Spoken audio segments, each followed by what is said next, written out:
నమస్కారం. ప్రేక్షకులందరికీ అమృతధార కార్యక్రమానికి స్వాగతం, సుస్వాగతం. ప్రతిసారిలాగే అమృతధార మీ గురించి కొత్త విషయంతో ముందుకుంది. అయితే సంతోషంగా ఎలా ఉండాలి? ప్రతి ఒక్కరం మనం కొంచెం డబ్బు, అదేవిధంగా రిలేషన్స్ బావుంటే సంతోషంగా ఉంటుంది అని అనుకుంటాం. అయితే ఇవన్నీ బావుండినప్పటికీ ఏదో మన లైఫ్‌ని ఎంజాయ్ చేయట్లేదన్న ఫీలింగ్ అయితే ఉంది. అయితే లైఫ్‌ని ఎలా ఎంజాయ్ చేయాలి అన్న విషయం గురించి ఈరోజు మనం మాట్లాడుకుందాం.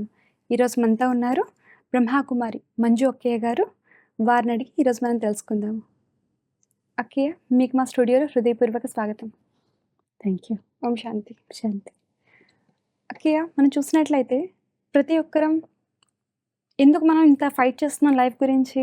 ఎందుకు మనం ప్రతి దాని గురించి అంటే కెరియర్ వైస్ గానీ, లేకపోతే ప్రొఫెషనల్‌గా, లేకపోతే పర్సనల్ లైఫ్‌లో గానీ, మన రిలేషన్స్‌ని అన్నిటిని సక్రమంగా నడిపించడానికి, ఇవన్నిటికి మనం ఎంజాయ్ చేయడానికి బేసికల్లీ ట్రై చేస్తున్నాం. మనకి మనం హ్యాపీగా ఉంచడానికి అండ్ సెల్ఫ్ సాటిస్ఫాక్షన్ గురించి. ఇవన్నీ ఉంటున్నప్పటికీ కూడా మనం స్టిల్ అది లాంగ్ టైమ్ అది ఉంచలేకపోతున్నాం. ఎందుకని? జనరల్‌గా జనాలకి హ్యాపీగా ఉండాలి, జీవితాన్ని ఎంజాయ్ చేయాలి అంటే టక్కని మనసులో వచ్చేది వస్తువులే. First on the first level. అవును. అంటే మంచి ఇల్లు ఉండాలి, హ్మ్. మంచి డబ్బు ఉండాలి, మంచి అది ఉండాలి, మంచి ఇది ఉండాలి, అలా ఉండాలి. అప్పుడు మనం ఎంజాయ్ చేస్తాము అని అనిపిస్తారు. ఇప్పుడు ఏది ఉండాలి అనుకుంటున్నామో అది వచ్చిన తర్వాత కూడా ఆ లెవెల్ ఆఫ్ సాటిస్ఫాక్షన్ ఇంకా రావట్లేదు. ఉండదు. అవును. ఓకే. ఇక్కడ మనిషికి ఈ జాయ్ అనేది, ఎంజాయ్మెంట్ అనేది వాస్తవంగా వస్తువులు ఇవ్వదు. సే ఫర్ ఎగ్జాంపుల్, ఈ స్కర్ట్ చాలా అందంగా ఉంది. ఇప్పుడు నేనేమనుకుంటానంటే, ఈ స్కర్ట్ నా దగ్గర ఉంటే ఐల్ బి వెరీ హ్యాపీ. ఇది నాకు ఎంత అందంగా ఉంటుందో, ఇది నా దగ్గర ఉంటే ఎంత అందంగా ఉంటుందో, నేను ఎంత హ్యాపీగా ఉంటాను. ఇప్పుడు ఇదే స్కర్ట్ నాకు బాగా ఉంది అని అనిపిస్తోంది. ఈ స్కర్ట్ నా దగ్గర ఉంటే నేను హ్యాపీగా ఉంటాను నేను అనుకుంటున్నాను. ఇంకొక వ్యక్తికి ఈ స్కర్ట్ కలర్ చూస్తే పడదు. ఓకే. మీకి వేరే టైం లేక, వేరే మంచిది వెతుక్కోలేక ఏదో ఉండింది తీసుకొని వేసుకొని వచ్చేసారు. అంటే you have no feelings about this. అవును. అది మంచిగా ఉందా, మంచిగా లేదా, యూఆర్ హ్యాపీ. మీకు టైం లేదు ఆలోచించకి. స్కర్ట్ ఒకటే. అంటే జస్ట్ నేను ఒక వస్తువులో తీసుకున్నాననమాట. అంతే. ఓకే. ఇప్పుడు వేసుకునాలి, మీకు టైం లేదు, సరే దొరికింది వేసుకొని వచ్చేసారు. సో ఈ స్కర్ట్ గురించి మీకు ఎలాంటి అలా ఒక స్పెషల్ ఫీలింగ్ మనసులో లేదు. రైట్. స్కర్ట్ ఒకటే. 3 people, ముగ్గురు మనసులో 3 డిఫరెంట్ ఫీలింగ్స్ ఉంది. నాకు ఇది ఉంటే చాలా వరల్డ్‌లో I will be the happiest person అని నేను అనుకుంటున్నా. ఇంకొక వ్యక్తికి ఈ కలరు, ఈ స్కర్ట్ అస్సలు నచ్చలేదు. మీకి నచ్చడం నచ్చకపోవడం క్యాజువల్ ఒక థింగ్‌లా తీసుకున్నాను. ఇప్పుడు ఫీలింగ్ అనేది స్కర్ట్‌లో ఉందా, మనసులో ఉందా? డెఫినెట్‌లీ మనసులోనే ఉంది. నేను ఎట్లా దాన్ని తీసుకుంటున్నానని. రైట్. సో స్కర్ట్‌లో ఏ ఫీలింగ్స్ లేదు. సో ఫీలింగ్సే లేని ఒక వస్తువు ఫీలింగ్స్ ఉండే మనిషికి జీవితానికి హ్యాపీనెస్ అనే ఫీలింగ్‌ని, ఎలా ఇస్తుంది? సాడ్‌నెస్ అనే ఎమోషన్‌ని ఎలా కలిగించగలుగుతుంది? అవును. So it is my attachment towards something. అవును. అది వస్తువు కానీ, వ్యక్తి కానీ, ప్లేస్ కానీ, ఈవెన్ ఏదో గడిచిపోయిన విషయాలు కానీ, మనం కొన్ని పట్టుకొని ఉంటాం కాబట్టి అందులో మన ఎమోషన్స్ క్రియేట్ అవుతుంది. ఓకే. సో ఇదే వస్తువుల గురించి. అదే విషయంగా మన మనుషులు కూడా తీసుకున్నట్లయితే, వాళ్ళు నవ్వితే నేను హ్యాపీనెస్‌గా అంటే వాళ్ళు ఏదైనా మాట్లాడితే నాకు హ్యాపీనెస్. సో వాళ్ళు మిమ్మల్ని ప్రేస్ చేస్తే happy. So emotions. Gift. Right. ఇక్కడ మీరు అడిగేది ఇప్పుడు ఇద్దరు మనుషులే కదా. స్కర్ట్ అయితే స్కర్ట్‌కి ఎమోషన్స్ నాన్ లివింగ్ థింగ్. ఏదో నాన్ లివింగ్ థింగ్. దీనికి ఎలాంటి ఎమోషన్స్ లేవు. అవును. సో ఎమోషన్స్ లేని ఒక వస్తువు ఒక మనిషిలో ఎమోషన్స్ క్రియేట్ చేయదు. ఇది ఒప్పుకొని విషయం. కానీ ఇద్దరు మనుషుల ఎమోషన్స్ ఉంది కదండి. అవును. ఇప్పుడు ఇద్దరు మనుషులు లివింగ్ హ్యూమన్ బీయింగ్స్. సో మీరు నన్ను అప్రిషియేట్ చేస్తే నాకు హ్యాపీ అనిపిస్తుంది. మీరు నన్ను చూసి నవ్వుతే నేను నవ్వుతా. నా మొగంలో చిరునవ్వు వస్తుంది. మీరు నా బర్త్డే గుర్తు పెట్టుకొని విష్ చేస్తారు. I will be very very happy, thrilled. So చాలా హ్యాపీనెస్ అనిపిస్తుంది. ఓకే, నేను మంచి గిఫ్ట్ మీకోసం ప్యాక్ చేసుకుని వస్తా. I will be so happy. నా లైఫ్ టైం దాన్ని ప్రిజర్వ్ చేసుకుని ఫలానా వాళ్ళు నాకు ఇచ్చారు. చాలా సంతోషాన్ని అనిపిస్తుంది. Okay, right, this is truth కదా, ట్రూత్. దీన్ని మనము డిపెండెంట్ హ్యాపీనెస్ అంటాం. ఇప్పుడు మీ హ్యాపీనెస్ వచ్చి నా మీద డిపెండెంట్, నా హ్యాపీనెస్ వచ్చి మీ మీద డిపెండెంట్. అంటే మీరు ఉండేటప్పుడు మాత్రమే నాకు హ్యాపీనెస్, మీరు లేదంటే నాకు హ్యాపీనెస్ లేదు. నంబర్ 1, మీరు నవ్వుతే మాత్రమే నేను నవ్వగలుగుతా. మీరు ఏ రోజు నవ్వలేదో ఆ రోజు నేను నవ్వలేను. ఓకే, ఏ రోజు మీరు బర్త్డే మర్చిపోయారో నేను చాలా అప్సెట్. ఏ రోజు మీరు నాకు గిఫ్ట్ తీసుకురాలేదు, ఐఎమ్ వెరీ వెరీ అప్సెట్.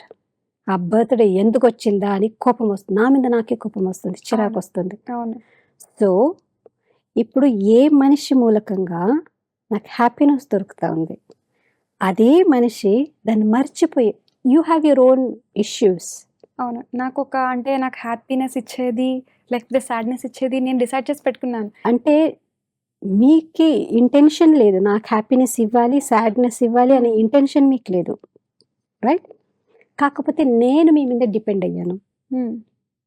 ఎంతగా డిపెండ్ అయ్యానంటే ఇప్పుడు మీరు లేక నాకు హ్యాపీనెస్ లేదు, మీరు మర్చిపోతే నాకు బాధ.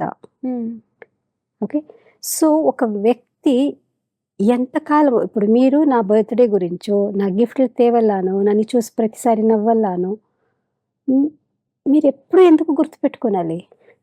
మీకు వేరే ఇష్యూస్ ఉన్నాయి కదా, మీ లైఫ్కి సంబంధించింది వేరే కార్యక్రమాలు ఉంది. You have your own life, you have your own problems, you have your own issues. అలా అని ప్రతిసారి నన్ను చూసి స్మైలే చేయాలి, నేను తప్పు చేస్తూనే స్మైల్ చేయాలి, నన్ను పొగుడుతూ ఉండాలి. ఇది వచ్చి it's sort of an addiction. దీన్ని మనం డిపెండెంట్ హ్యాపీనెస్ అంటాం. ఓకే, ఇప్పుడు కాళ్ళు లేనివాడు కుంటివాడు డిపెండెంట్ కదండి. అవును, ఎవరైనా నన్ను పట్టుకుని లేపితే నేను లేవాలి, లేకపోతే క్రచెస్ ఉండాలి, అప్పుడు నేను నడవగలుగుతా. So my happiness is on crutches now, it's not independent. Third thing, independent happiness. ఇది టోటల్ నేను డిపెండ్ అయ్యాను, ఒక వ్యక్తి మీద డిపెండ్ అయ్యాను, ఒక వస్తువు మీద డిపెండ్ అయ్యాను. ఈ చోటుకి పోతే నేను చాలా హ్యాపీ ఫీల్ అవుతాను, I'm very attached to that place many times. So ఇదంతా మనము మన ఇంటర్నల్ ఫీలింగ్స్ని ఎక్స్టర్నల్ బయట మనం వెతుకుతున్నాం. అవును, నేను ఒక కథ చెప్పనా మీకు. ఒక ముసలావిడ, ఆమె తన ఇంటి బయట స్ట్రీట్ లైట్ కింద ఏదో వెతుకుతుంది. ఓకే, పక్క ఇంట్లో ఒక అబ్బాయి వచ్చాడు. మీరేం వెతుకుతున్నారా బామ్మ, నేను హెల్ప్ చేయనా అని అడిగాడంట. నేను నా కీ కీ పోగొట్టుపోయింది, ఆ కీ వెతుకుతున్నాను. సరే నేను మీకు హెల్ప్ చేస్తాను, నేను ఇద్దరు చేరి ఆ కీ వెతుకుతున్నారు, తాళించి వెతుకుతున్నారు. వాళ్ళు వచ్చారు, ఏం వెతుకుతున్నారు? తాళించి. సరే మేము వెతుకుతాం. అలా వీళ్ళు అందరూ ఒక 20-25 పీపుల్ అయిపోయారు. అందరూ ఆ స్ట్రీట్ లైట్ కింద అందరూ వెతుకుతున్నారు. 20-25 పీపుల్ వెతుకుతున్నారు. వన్ వాయిస్ మ్యాన్ వచ్చాడు. ఏంటి ఇంతమంది ఏం వెతుకుతున్నారా అని వచ్చి, ఇంతమంది ఏం వెతుకుతున్నారంటే ఈ బామ్మకి పోగొట్టుపోయింది, మేమందరం వెతుకుతున్నాం.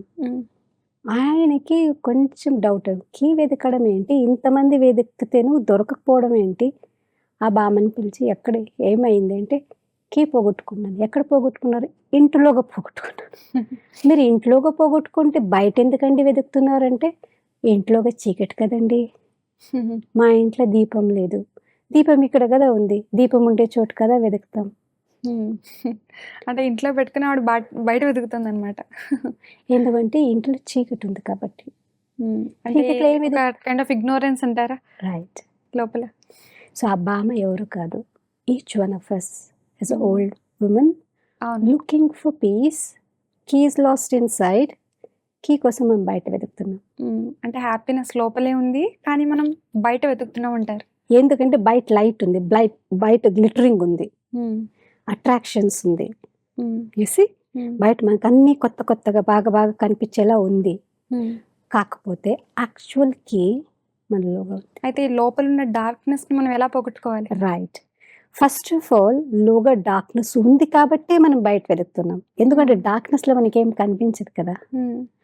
మీ ఇంట్లో ఎన్ని సంవత్సరాలుగా ఉన్నారు?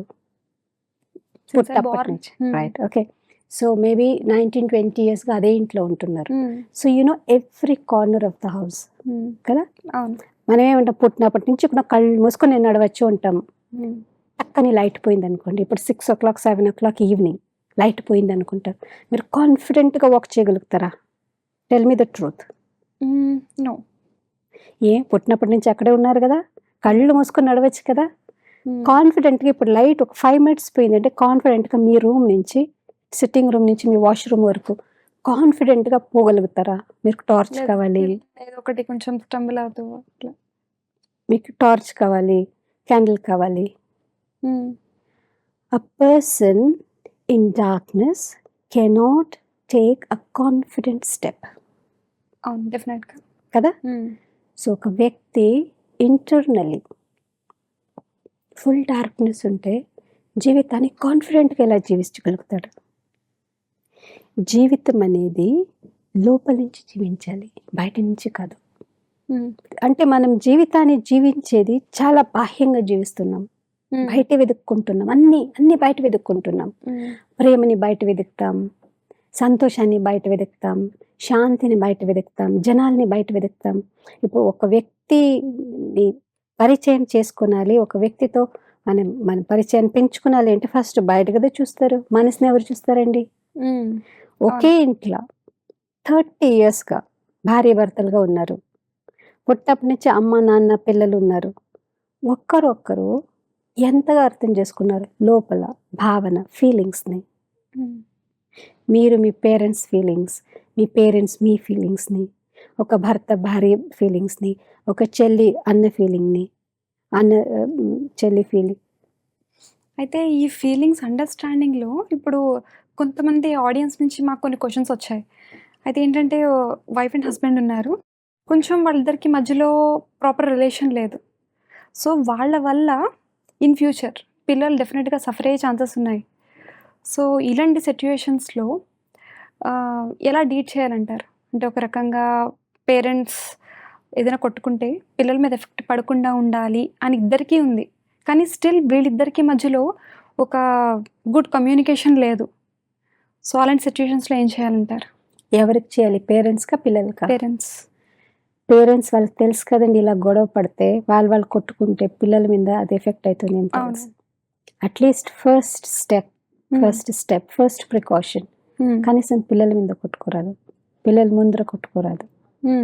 కానీ పిల్లలు స్టిల్ పేరెంట్స్ మాట్లాడుకోవట్లేదు అని అయితే రికగ్నైజ్ చేస్తారు కదా, అది ఐడెంటిఫై చేస్తారు definitely. So this is what I'm trying to say, the problem begins here. ఇదండి ప్రాబ్లం. ఇప్పుడు ఏం చేయాలి అనేది సెకండరీ థింగ్, ఇది ఎందుకు వచ్చింది అనేది ప్రైమరీ థింగ్ కదా. ఇప్పుడు ఎక్కడి నుంచి ఇది ఆరంభమైంది అని తెలియకుండా ఉంటే దాన్ని టోటలీ రూట్ అవుట్ చేయాలి అనేది పైన మనం చాలా ప్యాచెస్ చేసుకుంటూ వస్తాం. అంటే పిల్లల ముందర బాగున్నట్టు, లేదా బయట పోతే చాలా మంచిగా మాట్లాడి, ఇదంతా patch up work, which is very good, very nice. But happiness అనేది లేదు కదా. ఇప్పుడు ఇలాంటి మీరు చెప్పిన సిచ్యువేషన్లో దేవుడిచ్చింది అన్నీ ఉంది, అవును. బట్ ఒక జీవితంలో ఒక ఎంజాయ్ చేస్తున్నాము, on the top of the world. జీవితాన్ని మనం ఎంతగా ఎంజాయ్ చేస్తున్నామంటే ప్రపంచం పైన కూర్చొని ఉన్నాం అనేలాంటి ఒక ఫీలింగు లేదు కదా. ఏదో జీవించాలి, ఇంకా వేరే గతి లేదు, ఇలాగే ఉంటారు, అది ఇలా like no other way, like you're trapped అనేలాంటి ఒక ఫీలింగ్తో మనం జీవిస్తున్నాం. That's not Joy.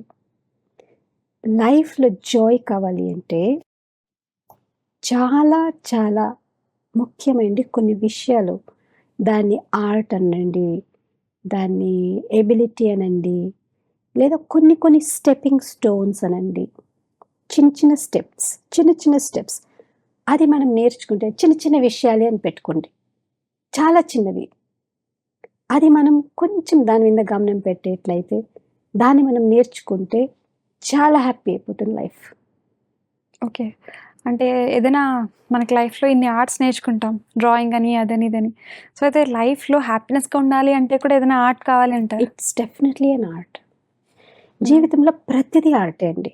హ్మ్. లైక్ ఫర్ ఎగ్జాంపుల్ వంట చేస్తారు. అది ఆర్ట్ కదా! అవును. ఆర్టే కదా! హ్మ్. అన్నీ వేసేసి, ఉప్పు వేసి, కారం వేసి, కుక్కర్‌లో వేసి అది దాన్ని ఒక వెరీ ఆర్టిస్టిక్‌గా కూడా చేయొచ్చు. హ్మ్.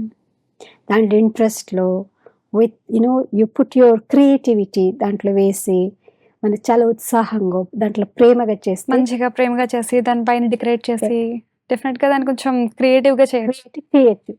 It all depends upon our creativity. So, life అనేది ఒక ఆర్ట్ అనమాట.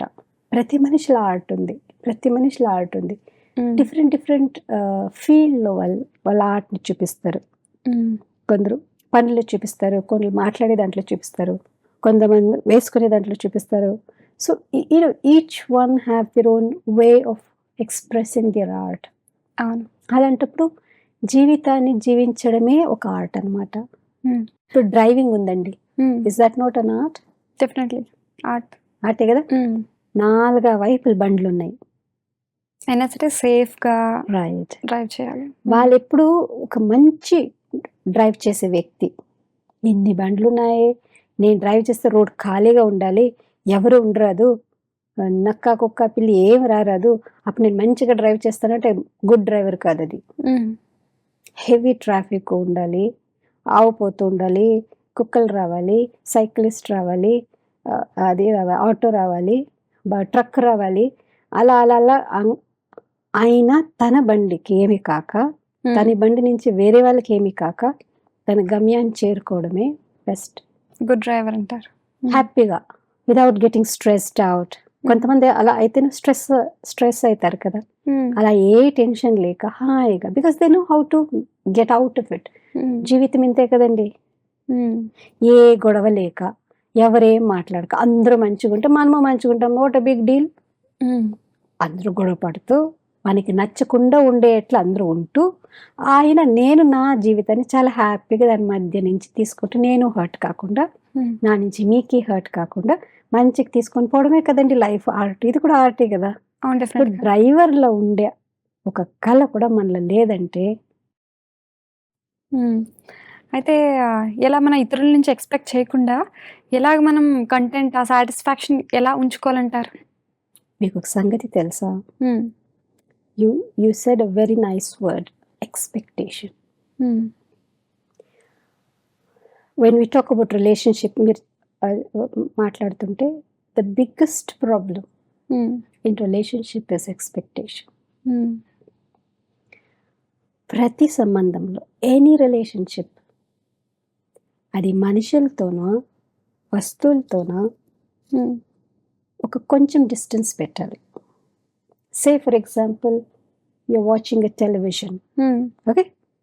మీరు టెలివిజన్‌లో వచ్చే మీ ఫేవరెట్ సీరియల్‌ని మీరు చూస్తున్నారనుకోండి. వాటెవర్ మూవీనా, serial whatever it is. How would you like to sit in front of your television screen? మీకు నాకు బెస్ట్ చాలా వ్యూ. Favourite hmm. ఉందని ఆ టెలివిజన్ స్క్రీన్ మీ మొగానికి టచ్ అయ్యేలా కూర్చుంటారా? లేదు. నాకు బెస్ట్ వ్యూ ఎక్కడ కంఫర్టబుల్‌గా నాకు మొత్తం స్క్రీన్ ఎంత కనిపిస్తుందో ఆ డిస్టెన్స్‌లో కూర్చుంటాను. డిస్టెన్స్‌లో కూర్చుంటారు. That's right. సో, హ్మ్. ఎంత డిస్టెన్స్‌లో కూర్చుంటే కంఫర్టబుల్‌గా చూడగలుగుతారు? ఇలా నాకు దానికి అదుక్కుంటూ కూర్చుంటే కంఫర్టబుల్‌గా ఉంటుందా? లేదు. నాకు ఎంటైర్ స్క్రీన్ కనిపించేంత అంటే కనిపించాలి అంటే ఎక్కడ కూర్చునాలి? ఒక సర్టెన్ డిస్టెన్స్ ఒక right. This is the exact thing. హ్మ్. ప్రతి రిలేషన్‌షిప్‌లో, జీవితంలో ప్రతి చోట్లో మనొక డిస్టెన్స్‌ని మెయింటైన్ చేయాలి. హ్మ్. ఆ డిస్టెన్స్ తగ్గుతూ ఎక్స్‌పెక్టేషన్స్ ఎక్కువైతూ పోతూ ఉంటుంది. Say for example we are good friends. Hmm. ఒకరోజు పరిచయం అయింది. మనం మాట్లాడుకున్నాం. పరిచయం పెరిగింది. క్లోజ్ అయ్యాం. చాలా క్లోజ్ అయ్యాం. ఇప్పుడు క్లోజ్ అయ్యామంటే we take each other for granted. మన ఫస్ట్ డే అవును, పరిచయం definitely. అయినప్పుడు ఎలా ఉంటుందంటే ఓకే నువ్వు నీకు ఇది లైకింగా ఓకే ఫైన్ నీ కంఫర్ట్ జోన్లో వాళ్ళని అక్కడే ఉంచుతారు. అది second meet, third meet, fourth meet తర్వాత ఏమవుతుందంటే ఇంకా వాళ్ళు మన వాళ్ళే, నేను చెప్పిన మాట వాళ్ళు వినాలి అన్న ఆ అది. స్టేటస్కి వచ్చేస్తారు. This is expectation. ఓకే, అంటే ఇప్పుడు I take you for granted, you take me for granted. అప్పుడు మన భాష కూడా మారుతుంది. అవును, మనం కొన్ని అలాంటి పదాలు కూడా వాడేస్తాం. మనోళ్ళే కదా, ఏం మైండ్ చేయదు, ఏం పెద్దగా తీసుకో, లైట్ తీసుకో. సో లైట్ తీసుకుంటారా లేదా అని కూడా నేను ఆలోచించను. మన వాళ్ళే కదా, లైట్ తీసుకోనాలి, ఇట్స్ డెఫినెట్, మీరు అట్లా చేయాలి. So my expectation begins to grow. Okay, అంటే నాకు నచ్చేలా మీరు ఉండాలి, నాకు నచ్చేలా మీరు చేయాలి, నాకు నచ్చినట్లే చేయాలి, నేను అనుకున్నట్లే మీరు ఉండాలి. ఇలా రిలేషన్షిప్ దగ్గర అవుతూ ఎక్స్పెక్టేషన్ పెరుగుతుంది. రిలేషన్షిప్ దగ్గర అవ్వడం అంటే ఆ డిస్టెన్స్ ఉంది కదా, అది ఇంత డిస్టెన్స్లో బాగా కనిపిస్తుంటుంది. దగ్గర పోతూ ఎక్స్పెక్టేషన్లు పెరుగుతుంది. ఇంకా దగ్గర పోతూ మీ వీక్నెస్లు ఎంత నాకు తెలిసేకి కనిపించకి ప్రారంభమవుతుంది. ఓహో, మీరు ఇలా కూడా చేస్తారా, నేను అనుకోలేదండి, నేనేమో అనుకున్నాను, అయ్యో ఈ యాంగిల్ కూడా ఉందా, మొదలే తెలిసింటే అస్సలు మీ దగ్గర నుంచి నేను దూరమే ఉండేది. సో ఈ డిస్టెన్స్లో ఉండే అంత మంచిగా ఉండింది. I felt your N Angel for me. ఇంతకే డిస్టెన్స్ వస్తే నేను ఏం చెప్తే వింటుందిలే అనుకున్నా. ఇంత డిస్టెన్స్కి వచ్చేసరికి ఇలా ఉండకుండా అలా ఉండింటే బాగుంటా ఉండని అలా అనిపించింది. ఇప్పుడు ఇక్కడ డిస్టెన్స్ వచ్చేసరికి అంతా నాకు నల్ల మచ్చలే కనిపిస్తుంది. నేను చెప్పింది అసలు వినట్లేదు, అంతా చాలా డిఫరెంట్గా ఉంది. అయితే డిస్టెన్స్లో ఉండాలి అంటారా రిలేషన్స్? అంటే ఎలాగ మనం తీసుకోవాలంటారా రిలేషన్స్ని? ఎవరితోనైనా సరే అదే ముందు ఎక్కడ మాట్లాడామో సో అదే వ్యూలో మన బేసిక్గా మన మైండ్ ప్రిపేర్ చేసుకుని అంతే డిస్టెన్స్ మెయింటైన్ చేయాలంటారా? How can we manage? ఎందుకంటే వన్ సైడ్ నుంచి కాదు కదా రిలేషన్, డెఫినెట్లీ అదర్ సైడ్ నుంచి కూడా ఉంది. Other side depends upon how you move. It's very important. ఇప్పుడు నేను కొంచెం దగ్గరకు వచ్చి ట్రై చేస్తా, మీరు అదే డిస్టెన్స్లో ఉంటే నేను second time I wouldn't take one step ahead, I take one step behind. ఎందుకంటే మీరు వన్ స్టెప్ రాలేదు కదా, నేను వన్ స్టెప్ ముందు వచ్చి, మీరు వన్ స్టెప్ ముందు వచ్చి, నేను వన్ స్టెప్ ముందు వచ్చి, this is what is closeness కదా. I take you for granted, you take me for granted. Okay, now I take one step but you are there. మీరు ఒక స్టెప్ ముందరకు రాలేదు, నేను ఇంకొక స్టెప్ తీసుకుంటా, మీరు అస్సలు ఒక స్టెప్ కూడా వేయలేదు. అప్పుడు నాకు అనిపిస్తుంది నేను 2 స్టెప్పులు వేశాను, ఈమె ఒక్క స్టెప్ కూడా వేయలేదు. So let me take one step back. You see? So you stay in your self-dignity, I stay in my self-dignity. I respect you, you respect me. ఎంత క్లోజ్గా అయితే అక్కడ ప్రేమ ఉందో ఏమో నాకు తెలియదు, కానీ రెస్పెక్ట్ డెఫినెట్గా ఉండదు. ఓకే, ఏమండి రాండి అనుకుంటూ తర్వాత ఒరే పోరా రారా, you know what I mean? అవును, బికాస్ వి థింక్ మనోళ్ళే కదా, అక్కడ misunderstanding. This is how it goes on. చాలా బాగా చెప్పారు అక్కయ్య. చిన్న చిన్న విషయాలు మనం లైఫ్లో ఎవరినైనా సరే కొత్త పర్సన్ ఎంటర్ అయితే ఫస్ట్ ఇంకొకలా తీసుకుంటాము, అది దగ్గర అయ్యే కొద్ది రిలేషన్లో ఆ స్వీట్నెస్ అనేది పోతుంది. అది ఎందుకు పోతుంది అనే విషయం చాలా బాగా చెప్పారు అక్కయ్య. అయితే సమయాన్ని అనుసరిస్తూ ఇదే టాపిక్ నెక్స్ట్ ఎపిసోడ్లో కంటిన్యూ చేద్దాము. చాలా ధన్యవాదాలు అక్కయ్య. ఓం శాంతి. ఈరోజు మనం విన్నాం కదా, లైఫ్ని ఒక డిఫరెంట్ వేలో, ఒక డిఫరెంట్ ఆర్ట్తో ఎట్లాగా మనం లీడ్ చేయాలి అనే విషయం తెలుసుకున్నాము. అయితే ఎవరైనా పర్సన్ని ఎలా ఉన్నారో వాళ్ళని అలాగే యాక్సెప్ట్ చేసి ఎక్స్పెక్టేషన్ లేకుండా ముందుకు నడిపిస్తే దాన్ని ట్రూ లవ్ అంటారు అన్న విషయం తెలుసుకున్నాము. అయితే మీరు కూడా మీ లైఫ్లో దీన్ని పాటిస్తారని ఆశిస్తూ మరొక ఎపిసోడ్లో మరికొన్ని మంచి టాపిక్స్తో మేము ముందు ఉంటాము. అప్పటి వరకు సెలవు తీసుకుంటున్నాం. ఓం శాంతి.